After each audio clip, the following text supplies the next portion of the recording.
اب میں تمہیں نادر حسین کہہ کر ہی پکاروں گا۔ نادر حسین، یقین کرو جھوٹ نہیں بول رہا میں، اور میں نے روز اول کہا وہ آج بھی وہی کہہ رہا ہوں۔ میں ایک مسافر ہوں، آوارہ گردی کرتا ہوا یہاں تک آن پہنچا ہوں، اور اس کے بعد سے تمہارا مہمان ہوں۔ تم نے جس حال میں بھی رکھا خوش ہوں۔ اللہ کے کلام میں برکت ہوتی ہے، کون بھلا اس بات سے منحرف ہے کہ کلام الہی سے بڑھ کر اور بھی کوئی چیز ہو سکتی ہے؟ اگر لوگوں کو اس کلام سے فائدہ ہو جاتا ہے، اگر ان کے من کی مرادیں پوری ہو جاتی ہیں، تو اس میں میرا کوئی کمال نہیں، بس یہ کلام الہی کی برکت ہے۔ مجھ پر بھی یہ اثر انداز نہیں ہو سکتا۔ میرے لیے بھی تو دعا کرو بابا صاحب، مجھے بھی تو سکون کی دولت عطا کرو۔ میں جل رہا ہوں، اندر ہی اندر سلگ رہا ہوں، مدھم مدھم دھواں دے رہا ہوں میں۔ کم از کم اتنی ہی دعا کر دو میرے لیے کہ یہ جو وجود ہے جلدی بھسم ہو جائے، میں جل کر راکھ ہو جاؤں۔ آہستہ آہستہ جلنا میرے لیے اب ناقابل برداشت ہو چکا ہے۔ دیکھو نادر حسین، ضمیر کی عدالت میں جو فیصلے ہوتے ہیں وہ دنیا کے تمام فیصلوں سے مختلف ہوتے ہیں۔ وہاں سچ کی حکمرانی ہے، اور تم نے جو کچھ کیا ہے ضمیر کی عدالت اسے قبول نہیں کرتی۔ تم بے شک نیک راستوں کے مسافر ہو، جو کچھ تم کرتے ہو وہاں شاید توازن متاثر ہو جاتا ہے۔ توازن نہیں ہے نادر حسین، یہی توازن قائم کرنا ہے تمہیں۔ جب تم لوٹ مار کرتے ہوگے سنتو خان کی حیثیت سے، تو ظاہر ہے دلوں سے آہیں نگلتی ہوں گی لوگوں کی، بد دعائیں دیتے ہوں گے لوگ تمہیں اپنی بربادی پر، جس کے نتیجے میں بے سکونی تمہاری روح میں جا بسی ہے۔ اگر مجھ سے مشورہ چاہتے ہو تو میرے چند مشوروں کو قبول کرو۔ سب سے پہلے ڈاکہ زنی کا یہ سلسلہ ترک کر دو، اور یہ سب سے بری چیز ہے۔ اس کے بعد اور بھی کچھ مشورے دوں گا میں تمہیں، ذرا غور کر لوں اس بات پر۔ اکرام، پانی لاؤ۔ ایک بار پھر سے اکرام نے پانی کا ایک پیالہ میرے سامنے پیش کر دیا۔ میں نے اس پر درود پاک 7 مرتبہ پڑھ کر دم کیا اور نادر حسین سے کہا، لو یہ پانی پی لو۔ نادر حسین نے پانی کا یہ پیالہ بڑی عقیدت اور احترام کے ساتھ لے کر منہ سے لگایا اور اسے گھٹا گھٹ پی گیا۔ میں نے اس سے کہا، اگر طبیعت قبول کرتی ہے تو نماز کا آغاز کر دو، تمہاری یہ بے سکونی تو چٹکیوں میں ہوا ہو جائے گی۔ اس کے بعد نادر حسین، میں تم سے اور بھی بہت سی باتیں کروں گا، کیا خیال ہے تمہارا؟ مجھے سکون چاہیے، سکون دے دیجئے مجھے بابا صاحب، آپ جو کہیں گے سو کروں گا۔ پھر ٹھیک ہے، جاؤ آرام کرو، یہ سارے کام یوں ہی چلنے دو سوائے اس کے جو میں نے تم سے کہا۔ نادر حسین اٹھ کر وہاں سے چلا گیا۔ اکرام ابھی تک اس کی داستان کے سحر میں ڈوبا ہوا تھا، میں بھی خاموشی سے اس کے بارے میں سوچ رہا تھا۔ کچھ دیر کے بعد اکرام نے ایک ٹھنڈی سانس بھر کر کہا، مسعود بھیا، اس دنیا میں کوئی ایسا بھی ہے جسے کوئی دکھ نہ ہو؟ کوئی ایسا شخص مل جائے گا جو یہ کہے کہ وہ زندگی کے مسائل سے دور رہا ہے اور اس کی ذات میں غم کا کوئی پہلو نہیں ہے؟ کچھ نہیں کہا جا سکتا اکرام، کائنات بنانے والے نے اپنی کائنات میں کیا کچھ رکھا ہے بھلا، کون جان سکتا ہے؟ وہی جانے جس کا یہ گورکھ دھندا ہے۔ اکرام عجیب سے تاثر میں ڈوبا رہا، پھر اس نے کہا، اور دلچسپ بات یہ ہے کہ ہر شخص اپنے دکھ کو سب سے بڑا سمجھتا ہے۔ میرے دل میں ایک بہن کسک رہی ہے، آپ کے دل میں ایک پورا گھرانہ، نہ جانے کس کس دل میں کیا کیا کچھ پل رہا ہوگا۔ ویسے مسعود بھیا، آپ یقین کیجئے، کچھ دکھی ایک ساتھ جمع ہو جائیں تو دکھ کا احساس ہلکا ہونے لگتا ہے۔ خیر، آپ کے ساتھ یہ وقت گزار کر میری تو کایا ہی پلٹ گئی ہے، اور جو سوچیں آپ کی قربت نے دی ہے ان سب میں نمایاں یہ سوچ ہے کہ جہاں انسان اپنی تمام تر جد و جہد کر کے تھک جاتا ہے، وہاں پھر اسے اپنی الجھنیں اس کائنات کے مالک کے سپرد کر دینی چاہیے جو تمام مشکلات کا حل رکھتا ہے۔ اس طرح اس پر تکیہ کر کے مجھے اتنا سکون مل گیا ہے کہ میں بتا نہیں سکتا آپ کو۔ سوریا جب بھی یاد آتی ہے ہاتھ اٹھا کر اس کے لیے دعا کرتا ہوں کہ مالک اسے اپنی پناہ میں رکھنا، کہ تو سب سے بڑا رکھوالا ہے۔ اور مجھے یوں لگتا ہے مسعود بھائی جیسے زبردست طاقتور محفوظ ہاتھوں نے میری سوریا کے سر پر اپنا سایہ ڈال دیا ہو۔ مگر نادر حسین کی کہانی نے دل پر عجیب سا اثر ڈالا ہے۔ کتنا دکھی ہے یہ شخص۔ آپ کے خیال میں کیا اس کا یہ عمل جو اس نے آج تک کیا، کیا مناسب ہے وہ؟ اکرام نے پوچھا اور میں گردن ہلانے لگا۔ پھر میں نے کہا، کیا ہے کیا نہیں ہے یہ جانے دو، بس جو کچھ ہمارے علم میں ہے اسے بتا دیں گے، باقی وہ جانے اور اللہ جانے۔ اکرام نے خاموش ہو کر گردن جھکا لی۔ نادر حسین اب زیادہ تر ہمارے ہی پاس بیٹھنے لگا تھا۔ اس کی کیفیت کچھ عجیب ہو گئی تھی، پہلے جیسی شان و شوکت اب اس کے چہرے پر نظر نہیں آتی تھی۔ اداس خاموش آ کر دو زانو ہو کر بیٹھ جاتا मैंने उसे नमाज सिखाना शुरू कर दी थी। उसने बड़ी पाबंदी से हमारे साथ नमाज पढ़ना शुरू कर दी थी। दरूद पाक का फूंका हुआ पानी वो बड़ी अकीदत और एहतराम के साथ पीता था। फिर एक दिन उसने कहा, बाबा साहब, ये बाकी लोग सरकशी कर रहे हैं, मैं इतने दिन से खामोश बैठा हूँ तो आपस में चहमिगोइयाँ करने लगे हैं। मेरा ख्याल है ये सरकशी करेंगे, क्योंकि बहुत से दिनों से इन्होंने कोई डाका नहीं डाला और सिर्फ इन्हीं चढ़ावों की रोटियों पर गुजर बसर हो रही है। वैसे तो हमारे पास बहुत कुछ मौजूद है, भंडार भरे पड़े हैं, लेकिन एक आदत जो है, मुझे खतरा है कि कहीं ये मुझसे बगावत ना करें। इनकी बगावत अच्छी नहीं होगी। मैंने आंखें बंद करके गर्दन हिलाई और कहा, इनके पीने का पानी कहाँ है नादिर हुसैन? वो ना समझने वाले अंदाज में मुझे देखने लगा, लेकिन फिर समझकर जल्दी से बोला, मैं समझ गया बाबा साहब, आप मुझे पानी पढ़कर दे दीजिए।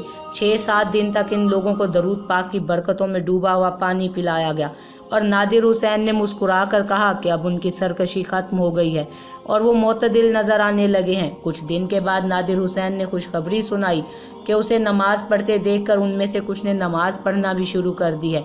एक दिन इकराम ने कहा, एक ख्याल मेरे दिल में बार बार आता है मसूद भाई, अगर इस खाली कब्र को किसी बुजुर्ग की कब्र समझकर यहाँ मन्नतें मुरादें मांगते हैं और हम मुजरिमाना तौर पर उनकी बातें सुनते हैं, इस तरह वो फरेब खाते हैं, तो क्या हम भी उन्हें फरेब देते हैं और उन्हें फरेब देते रहें? बेशक ये गलत है। कब्र परस्ती बुत परस्ती के मुतरादिफ है, लेकिन मैं बहुत कुछ सोच कर भी इसका हल नहीं निकाल सका हूँ।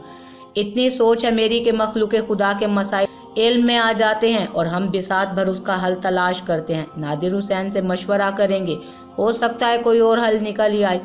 मामूलात जारी थे, ना मुझे और ना इकराम को कोई परेशानी थी। मुझे तो फौरन ही पता चल जाता था कि मेरी क्या ड्यूटी लगाई गई है। अफसराने आला फैसला करते थे कि मेरी पोस्टिंग कहाँ की जाए और जब तक कहीं और तबादला ना हो मुझे अपने फ़राइज़ वहीं पर सर अंजाम देना होते थे। यहाँ भी मेरी ज़रूरत थी। मुश्किलात में घिरे लोग आते, अपने अपने दुख दर्द बयान करते। आसमानी रहनुमाई में जो कुछ उनके जहन में आता उन्हें बता देता।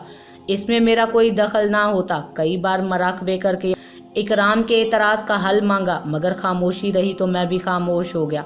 खानका का माहौल बेहद पुरवकार हो गया था।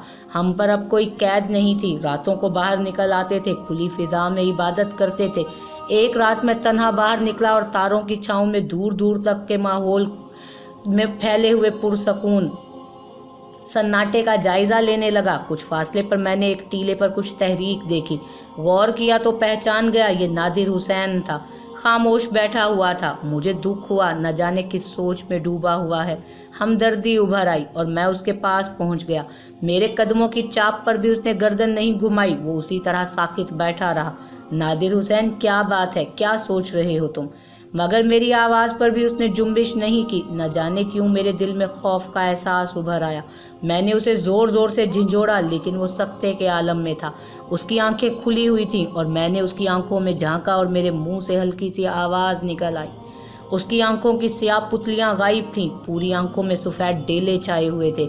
मुझ पर कपकपी तारी हो गई। एक खौफ सा तारी हो गया। एक अजीब सा खौफ मुसल्लत हो गया मुझ पर और फिर मैं उसे उसी तरह छोड़कर वहाँ से चला आया। समझ में नहीं आ रहा था कि उसे हुआ क्या है।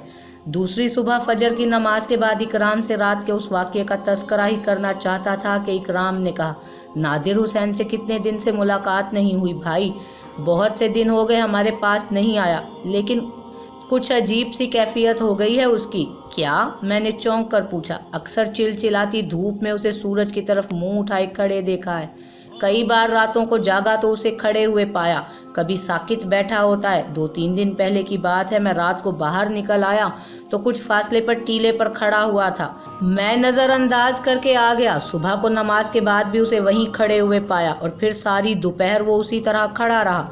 मुझे नहीं बताया तुमने, बस भूल गया था। अल्लाह ना करे कि उसका ज़हनी तवाज़ुन मुतासिर हो गया। क्या किया जाए? तलाश करो उसे, वो बहुत दुखी इंसान है। मैंने कहा। इकराम को रात का वाक़या सुनाने का ख्याल यकसर जहन से निकल गया था। हम बाहर आ गए। पूरी खानकाह में नादिर हुसैन को तलाश किया, वो ना मिला। जब मुझे उस टीले का ख्याल आया और इकराम को साथ लेकर मैं उस टीले की जानिब चल पड़ा, नादिर हुसैन वहाँ भी नहीं मिला था। मैंने यहाँ आकर इकराम को गुजरी रात का वाक़या बताया तो वो हैरत से मुझे देखने लगा। ये कैसे हो सकता है? वो ताज्जुब से बोला। तुम जानते हो मैं झूठ नहीं बोलता। मेरा ये मतलब नहीं था भैया। میں تو یہ کہہ رہا تھا کہ دیوانگی دوسری بات ہے، مگر آنکھوں کا بدل جانا مسعود بھائی، میں تو یہ سوچ رہا ہوں کہ کہیں کوئی اور معاملہ نہ ہو۔ یہ خانقاہ مصنوعی ہے اور یہاں کسی بزرگ کا دخل نہیں ہے، کوئی یہاں اثر انداز ہو سکتا ہے، ہمیں نگاہ رکھنا پڑے گی، خاص طور سے یہ دیکھنا پڑے گا کہ نادر حسین کی کیا کیفیت ہے۔ میں اکرام کا اشارہ سمجھ گیا تھا، لیکن نہ جانے دل اس سے اتفاق کیوں نہیں کر رہا تھا۔ نادر حسین کہیں بھی نہیں ملا اور ہم واپس آ گئے۔ آج عرضیاں لکھنے کا دن تھا، حسب معمول اسی کام پر بیٹھ گئے۔ یہ بھی کام باقاعدہ ہوتا تھا، حاجت مند انہی روایات کے ساتھ آتے تھے اور سورج ڈھلے خانقاہ خالی ہو جاتی تھی۔ میں نے ان روایات کی تردید نہیں کی تھی اور انہی پر عمل کر رہے تھے۔ خانقاہ خالی ہو چکی تھی، اکرام تمام عرضیاں ترتیب دے چکا تھا۔ کوئی 8 بجے ہوں گے کہ اچانک شامی بدحواس ہمارے پاس دوڑا چلا آیا۔ اس کی کیفیت بے حد خراب تھی، سفید دھونکنی بنا ہوا تھا، چہرہ سرخ ہو رہا تھا، منہ سے بات نکل ہی نہیں رہی تھی۔ مسعود بھیا کیا ہوا، کیا بات ہے شامی؟ میں نے گھبرا کر پوچھا۔ بڑا بابا قتل کر دیا گیا، کسی نے اس کے ٹکڑے ٹکڑے کر دیے، اس کی لاش قبر پر پڑی ہوئی ہے، سر الگ کر دیا ہے، ہاتھ پاؤں الگ پڑے ہیں، ساری قبر خون میں ڈوبی ہوئی ہے۔ بڑا بابا مار دیا گیا مسعود بھائی، بڑا بابا مار دیا گیا۔ میں چراغ جلانے گیا تھا تو میں نے شامی کی آواز روند گئی، میرے بدن میں سنسنی دوڑ گئی، اکرام بھی سکتے میں رہ گیا تھا۔ بمشکل تمام میں نے شامی سے کہا، آؤ۔ ہم تینوں لڑکھڑاتے قدموں سے خانقاہ کے اس حصے کی طرف بڑھ گئے جہاں قبر تھی۔ باہر کا ماحول سنسان تھا، بیرونی لوگ تو سرے شام ہی چلے جاتے تھے، خانقاہ کے باسی بھی اپنی کمین گاہوں میں گھس جاتے تھے۔ یہ لوگ اب کیا کرتے ہیں اس کے بارے میں زیادہ معلومات نہیں تھی، لیکن سنا یہ گیا تھا کہ زیادہ تر لوگ نماز پڑھنے لگے ہیں۔ باقی ان کے معمولات کیا ہیں یہ تفصیل سے معلوم نہیں ہو سکا تھا۔ ہم تیز تیز قدموں سے چلتے ہوئے خانقاہ کے دروازے سے اندر داخل ہو گئے۔ چراغ جل رہا تھا، اس کی پیلی روشنی میں نادر حسین عرف بڑے بابا کی ایک دیوار کی طرف پشت کیے 2 زانو بیٹھا ہوا تھا۔ اس کا بدن ساکت تھا اور ہمارے قدموں کی آہٹ پر بھی اس کے اندر کوئی جنبش نہیں ہوئی تھی۔ میں نے حیران نظروں سے شامی کو دیکھا، جو کچھ اس نے کہا تھا وہ تو نہیں تھا، مگر شامی کی آنکھیں حیرت سے چڑھی ہوئی تھیں، وہ چکرا رہا تھا۔ اکرام بھی تعجب سے اسے دیکھ رہا تھا۔ شامی نے بمشکل کہا، خدا کی قسم میں نے جھوٹ نہیں بولا۔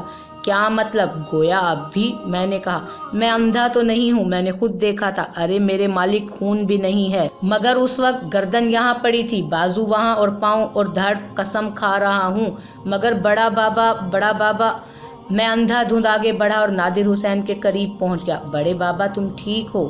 وہ نادر حسین کے سامنے پہنچ گیا، پھر اس کے منہ سے چیخ نکل گئی۔ وہ اچھل کر ہم پر آ رہا، اکرام نے اسے گرنے سے بچایا تھا۔ آنکھیں آنکھیں او شامی کا بدن کانپنے لگا، وہ جھومنے لگا تھا۔ ایک بار پھر اکرام کو ہی اسے سنبھالنا پڑا، وہ آنکھیں بڑبڑاتا ہوا بے ہوش ہو گیا۔ ہم دونوں پریشان ہو گئے، اب کیا کروں؟ اکرام نے پریشان لہجے میں پوچھا۔ میں آگے بڑھ کر اکرام کے پاس پہنچا اور شامی کو سنبھال لیا۔ باہر لے چلو، میں نے کہا، اور وہ اکرام نے نادر حسین کے بارے میں کہا۔ ارے فی الحال اسے چھوڑو، آؤ، میں نے شامی کو سنبھال کر دروازے کی طرف بڑھتے ہوئے کہا۔ پھر ہم دونوں باہر آ گئے۔ کچھ دور چل کر شامی کو پتھر کی سل پر لٹا دیا گیا، اس میں ہوش کے آثار نظر آ رہے تھے۔ چنانچہ چند لمحات کے بعد ہی اس نے آنکھیں کھول دیں۔ کچھ دیر احساس سے عاری رہا، پھر چونک پڑا، ہمیں دیکھا، اٹھ کر بیٹھ گیا۔ ادھر ادھر نظریں دوڑا کر اس نے ماحول کا جائزہ لیا، پھر بولا، خدا کی قسم میں نے جھوٹ نہیں بولا تھا، میں ہوش و حواس میں تھا، لاش خون میں ڈوبی ہوئی تھی اور بڑے بابا کے اعضاء الگ الگ پڑے ہوئے تھے۔ میں تو دہشت کھا کر بھاگا تھا، مگر بعد میں اور پھر مسعود بھائی، خدا کی قسم میں نے بڑے بابا کی آنکھیں دیکھیں۔ اف میرے خدا، کیسی بھیانک آنکھیں تھیں، ان میں پتلیوں کا نشان ہی نہیں، بس سفید ڈیلے چمکتے ہوئے، ویران۔ شامی نے جھرجھری لے کر کہا، اسے اس کے حال پر چھوڑ دو شامی۔ مگر یہ کیا ہو رہا ہے، کچھ سمجھ میں تو آئے۔ اب آپ سے کوئی بات چھپی نہیں ہے مسعود بھائی، یہاں جو کچھ ہو رہا ہے آپ کو معلوم ہے۔ بڑے بابا میں ایک دم تبدیلی آئی ہے، پہلے اس نے نماز شروع کی، پھر تہجد پڑھنے لگا۔ میں نے اپنی آنکھوں سے بیشتر دیکھا ہے، اس نے سونا چھوڑ دیا، راتوں کو نماز پڑھ رہا تھا، نماز نہیں پڑھ رہا تو چاند پر نظریں جمائے بیٹھا ہے، دن میں دوسروں سے چھپ کر یہ عمل کرتا ہے، اس کا رنگ کالا پڑ گیا ہے، صحت بھی خراب ہو رہی ہے، نہ کھاتا ہے نہ پیتا ہے، اور اب میرا خیال ہے مسعود بھائی، میرا خیال ہے کہ… شامی رک گیا۔ ہاں، کیا خیال ہے تمہارا شامی؟ उस पर असरात हो गए हैं, किसी जिन का साया या किसी और अरवा। फिर बोलो क्या करें, मैंने पूछा। मैं तो बहुत ही छोटी अकल का आदमी हूँ मसूद भाई, बस दुआ कर सकता हूँ उसके लिए, और अब तो मुझे उसके सामने जाते हुए भी खौफ आएगा। अल्लाह मालिक है शामी, मेरे ख्याल में उसे परेशान ना किया जाए। देखो अल्लाह की क्या मर्जी है, जाओ आराम करो, और अब उसकी टोह में ना रहना, उसे नुकसान भी पहुंच सकता है। शामी ने कोई जवाब ना दिया और अपनी जगह से उठकर चला गया। लड़खड़ाते हुए कदमों से वो आगे बढ़ा। मैं और इकराम खामोश बैठे रहे। कुछ देर के बाद इकराम ने कहा, इसे इतनी बड़ी गलतफहमी कैसे हो सकती है, अल्लाह बेहतर जानता है, आओ चलें। मैंने कहा तो इकराम समझ गया कि मैं उस मौजू पर बात नहीं करना चाहता। चुनाचे आराम गाह तक पहुंचकर भी उसने इस सिलसिले में मजीद कुछ नहीं कहा। मगर मैं अब मुतमईन नहीं था, कुछ मालूम होना चाहिए मुझे इस बारे में भी। मेरी रहनुमाई तो मुझे बख्श दी गई थी। दरूद पाक का विर्द किया, आंखें बंद कर ली। मैं ये ख्वाहिश की कि मुझे नादिर हुसैन की कैफियत के बारे में इल्म हो जाए। रात भर कोशिश करता रहा, लेकिन दिमाग सादा। रोशनी की पहली किरण नमूदार हुई तो उठ गया। अब कोई तरद्दुद नहीं था, मेरा इन हालात से लाइल्म रहना मुनासिब था। उससे भी यही एहसास हुआ था, और अब मुझ पर लाजिम था कि उन मामलात की कुरेद ना करूं। जो काम मुझे सौंपा गया है खामोशी से उसे सर अंजाम दूं। हालांकि बहुत मुश्किल मरहला था, लेकिन अब जो कुछ भी था, मामूलात से फरागत के बाद अर्जियों के हल दरियाफ्त करने बैठ गया। ये सिलसिला इसी अंदाज में चल रहा था। इसमें तब्दीली करना मेरे बस की बात नहीं थी। हाँ, जो तब्दीलियाँ हो गई थीं वो दिल खुशकुन थी। मसलन अब लोगों को फरेब देकर उनकी जेबें खाली नहीं कराई जाती थी। कोई अपनी खुशी से कुछ लेकर आता तो माल खाने में जमा कर लिया जाता। यहाँ जो लोग मौजूद थे उनकी ज़रूरतें भी उसी से ही पूरी होती थीं। इसके अलावा संतू खान का खात्मा हो गया था। उसके गिरोह के जो अफराद थे वो इबादत इलाही में मसरूफ़ नज़र आने लगे थे। उनमें से कुछ ऐसे थे जिनके घर बार मुख्तलिफ बस्तियों में बिखरे हुए थे। उनकी ज़रूरतें बेशक पूरी होती थी, लेकिन इसके लिए माल खाना बहुत वसी था। शामी पूरा दिन नज़र नहीं आया। दूसरे और तीसरे दिन भी वो नज़र नहीं आया तो मैंने एक दूसरे आदमी से पूछा कि शामी कहाँ है, बीमार है। अरे क्या हो गया? चौथा दिन है, बुखार से फूंक रहा है। बस्ती के डॉक्टर साहब से रोज़ दवा आ रही है, मगर उसे तो सरसाम हो गया। मुझे किसी ने बताया भी नहीं। बड़ा बाबा कहाँ है? वो भी गायब है, 4 दिन से नज़र नहीं आया। मैं हैरान था। शामी का बुखार तो समझ आ गया, उसके दिल पर दहशत बैठ गई थी, मगर ये नादिर हुसैन कहाँ गायब हो गया? शामी को देखने चल पड़ा। लाग़िर हो गया था, चेहरा सुर्ख था, गर्दन की रगें फूली हुई थीं। पानी दम करके पिलाया, आयाते इलाही पढ़कर फूंकी, तसल्लियाँ दी और पुरसुकून रहने की तलकीन करके वापस आ गया। दूसरे दिन उठकर बैठ गया। शामी 2-1 दिन में तंदुरुस्त हो गया बिल्कुल। फिर उसने कहा, बड़े बाबा का कोई पता नहीं है मसूद भाई? हाँ, नज़र नहीं आया। आप इजाज़त दें तो मैं उसे तलाश करूं, तुम्हारी खुशी है। मैंने कहा तो शामी चला गया। मेरे मामूलात इत्मीनान बख्श थे, खल्के खुदा को फ़ायदे पहुंच रहे थे। दुखी दिल वाले अपने मसाइल लेकर आते और मैं हस्बे तौफीक मखसूस अंदाज में उन्हें मशवरे देता और अल्लाह के फजल से उन्हें फ़ायदा भी पहुंचता। अब भूरे शाह की इस खानकाह का शोरा दूर दूर तक फैल गया था। आने वालों की तादाद भी ज़्यादा हो गई थी। 4-5 दिन मजीद गुजर गए। फिर एक शाम सूरज ढले शामी नादिर हुसैन को तलाश करके ले ही आया। मुझे इत्तला मिली तो मैं उससे मिलने चल पड़ा, लेकिन नादिर हुसैन को देखकर मैं दंग रह गया। लिबास नाम की कोई शय नहीं थी उसके बदन पर। सर के बालों में कीचड़ रटी हुई थी, दाने रुखसार पर जख्म का निशान था, आंखों में नीम गनूदगी की किसी कैफियत थी।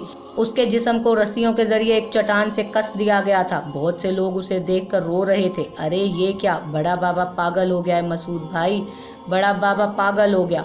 मुझे राजनपुर के बाजार में मिला है। बच्चे पत्थर मार रहे थे और ये दोनों सर हाथ पर रखे हुए बैठे हुआ था। कपड़े भी नहीं थे इसके बदन पर, बड़ी मुश्किल से इसे बांध कर लाए हैं।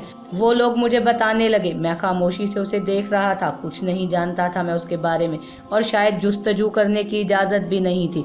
अब क्या करें मसूद भाई? शामी ने पूछा। मेरी समझ में खुद नहीं आ रहा। जैसा तुम मुनासिब समझो, मैंने बेबसी से कहा।